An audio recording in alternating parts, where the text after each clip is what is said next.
So this sermon um, took a completely different course than what it was on Thursday. And I was going to, for those who will watch this replay, I had planned to record the sermon earlier in the week and we would watch it together. But as life would have it, it didn't work out that way. And the sermon that I had prepared um, was not the sermon that I preached today. It changed and I sat with it and I said, okay, Lord, well, what? I didn't feel the sermon on Thursday. I wasn't feeling it. And I was like, something is missing. It was a decent sermon, but something was missing. And as a preacher, if you are not connected to your sermon, if your sermon is not speaking to you, then it's a high chance that it's not going to do what it's supposed to do, right? Other people are not going to be able to connect with it. I mean, sure, some people may, but you as the preacher should be able to feel what it is. Your spirit should connect with it, right? I feel like I can go out now and have a little more faith to keep going in the work I've been called to after this sermon than I would have after my Thursday sermon.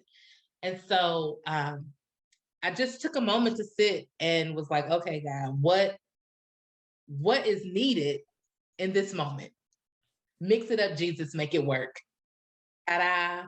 And so we get the sermon that was just delivered. We get the sermon that we heard on today, one that even I was connected to. I could feel my Jesus working in this sermon, in this moment. And even everything else that came together with this day, from our gathering and our centering, the song with Psalm 23, yes, because if we're going out, it's gonna be we're gonna have some valley days, and so just all of the way that it came together felt like Jesus wrote the sermon.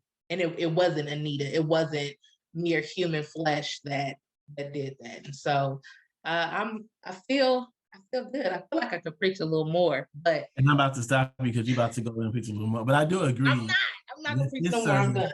this sermon feels better than the one on Thursday, right? Yeah. Like it feels much better than Thursday. And I do agree, like this connectedness to it, right? Like this feels like you were actually connected to what you were preaching. And even the connection that you were making on Thursday, they worked. Like the song is like, okay. Yeah. That's cool. All right, but let's get into this sermon. So one of the things that stood out to me in the beginning was not so much asked but commanded, right? And so lifting up, I think sometimes we can think that the things that God asks us to do, or this like going out is, we use some, I even use the word invitation sometimes, so some things are an invitation, but other things are a command. And like this difference between, you can do this if you want to, versus like, I need you do this, like this is what I want you to do, right? I think sometimes for ministers in particular, we may see our ministries as like this soft, nice invitation as opposed to a command, right? And so, just sitting with like the difference between this nice kind of invitation and this command, God saying like, go do this thing, or, be about this particular work. Another thing you said that I thought was really helpful, particularly in this time of like grief that we're in, this kind of communal and collective grief, is has grief snatched your ability to believe, right? Right. And so being able to sit with both, right? Being able to grieve and also to believe. And depending on the day, some like grief or belief may be more active in our lives, right? But it's possible for them both to sit together, but also just to be aware of, do not allow grief to I'll use our savings. I cannot allow grief to to rob me of my belief, right? Or to rob me of my faith in that this grief will be the rest of my life. You know what I'm saying? Like this moment of experience of grief is not something that I can work through, or live through, or figure out. And then something else that stood out to me was the question that came to my mind was like, Jesus, like you mentioned that Jesus asked the disciples to do what they saw Jesus do, right? And I'm like, so what have we seen Jesus do, right?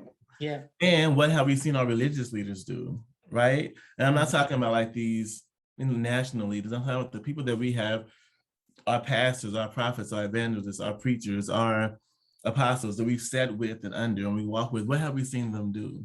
And just the impact of those kind of real life experiences on our lives, whether we're called to professional ministry or not, as you mentioned in the sermon. But what have we seen those folks do?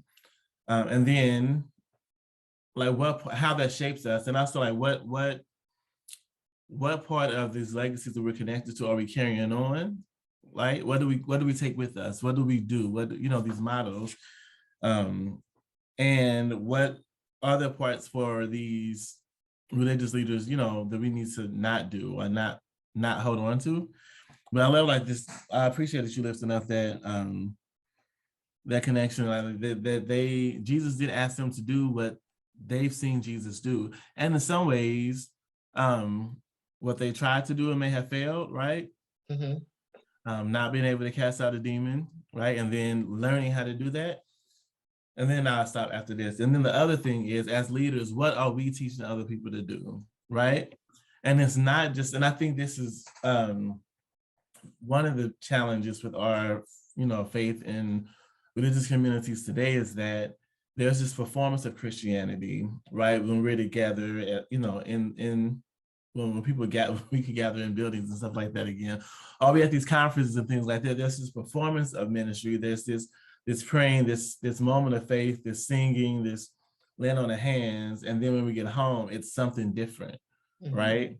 And so it's like it's not about this performance of this act, this one particular act, like a show, but it's about the totality of our lives, right? And so it's like, how do we live in a way which Jesus modeled, at least when we read it in the scriptures, that yes, there was time when Jesus was on, but Jesus was never really off, if that makes sense. Like there was never this like, okay, I'm gonna be this religious person now, and then besides calling that woman a dog, but Jesus was corrected. But you know what I'm saying? It's like there wasn't like this dichotomy of like, I'm gonna believe in God here and then like be the devil over here. No, you know what I'm saying? It's like my whole life, right? And I wonder the impact that has made on our generation and generations after us. Which I come back to this tweet again that I should probably find, but it was like somebody said that they saw their parents perform like this Christianity and stuff at home. I mean, in the church, but at home, people's lives were falling apart. Right. And so it's like, what does it look like for us to not to have this performance of Christianity or this performance of religion, but it really is about transforming our whole lives and the value of community in doing that. So I'll stop there. So many things, right? When we think about how are we living, that's really the thing. Jesus did a lot of things. Jesus, did a lot of miracles, but Jesus also ate, drank, laughed, had a good time. Jesus also stole away from the crowds to get some alone time and to pray and to just not have to be around other people, right? And so we too have to be able to find that balance. And I think in our text today, it was important for Jesus to let them know, look, this is the kind of stuff you're looking for, because I can imagine some of the wild things that may have happened back then, like, oh, you believe in Jesus, and now they out here riding donkeys and doing all kind of wild stuff. That's like, no, we can teach people how to ride donkeys. That doesn't necessarily mean that they believe, and just falling for the hype. We like sensation.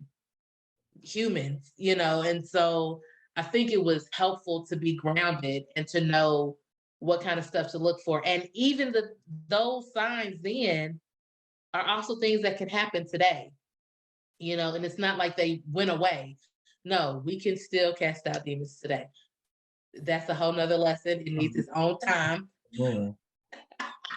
Ooh, it needs its own time, but we can cast out demons. We speak in tongues. We lay hands on the sick.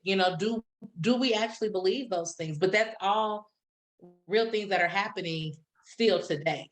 It wasn't like, Jesus gave us some random thing like we don't have to go dip in the Jordan 7 times.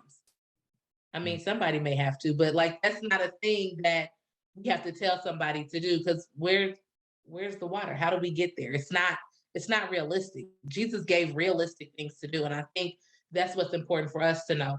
Are we being realistic?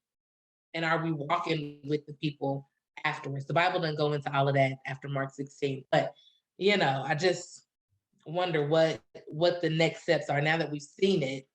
Now what happens? Do the believers join with us Yeah. and walk around with us and tell other people their testimonies and we get new believers? I mean, I believe that's the greater works, but Yeah. I'm not gonna preach that right now either. I mean, I think in some ways that comes up in Acts, right? Like this growing, right? That people, a part of discipleship is doing what you have experienced, right? And I think you lifted that up for us in your sermon. And then this question of like, how is your faith? Which I think is also a really good introspective question, right? And not just in a way just to intellectualize it, but it's really to take an inventory on like, where is your faith now? Where is my faith now? Like what in this moment of being called and asked to do a particular work, and maybe not knowing, I think you lifted this up too, like not knowing necessarily the people, right? But being called to go and to be faithful over the call and the going. And then the other stuff come together, right? The people that show up and all those kind of things. So that was really, really good. Thank you for that today. Absolutely, you're welcome for that today. I thank the good Lord Jesus because that was not where we were going the other day, and so I'm glad we got here today and that I sat with the Spirit and listened, and